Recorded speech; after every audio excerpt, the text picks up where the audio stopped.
লোকসভা নির্বাচনের আগে বিপাকে মহুয়া মৈত্র। সিবিআই এর পর এবার তলব ইডিরও। বৃহস্পতিবার বিদেশি মুদ্রা লেনদেন সংক্রান্ত মামলায় জিজ্ঞাসাবাদের জন্য ইডি দপ্তরে তলব করা হয়েছিল মহুয়া মৈত্রকে। তবে সূত্রের খবর হাজিরা দেবেন না মহুয়া মৈত্র। কৃষ্ণনগরের তৃণমূল প্রার্থী জানিয়েছেন, সকালে নিজের লোকসভা কেন্দ্রের অন্তর্গত কালীগঞ্জে প্রচার কর্মসূচি রয়েছে তার।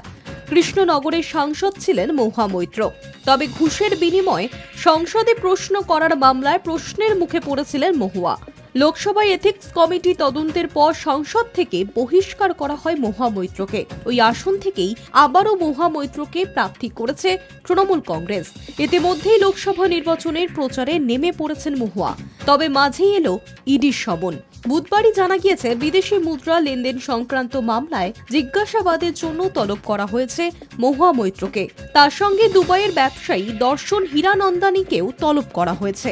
সূত্রের খবর, মহুয়া মৈত্র ইডিকে জানিয়েছেন, ভোট প্রচারে ব্যস্ত তিনি।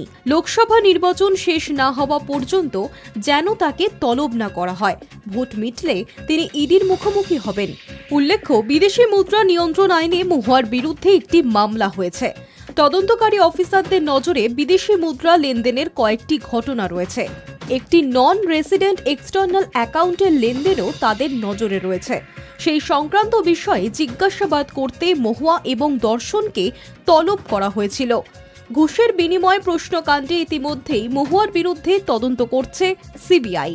গত শনিবার আলিপুরের ফ্ল্যাট, কৃষ্ণনগরের 2 দপ্তর এবং করিমপুরের ভাড়া বাড়ি মহুয়ার 4 ঠিকানায় তল্লাশি চালিয়েছেন তারা।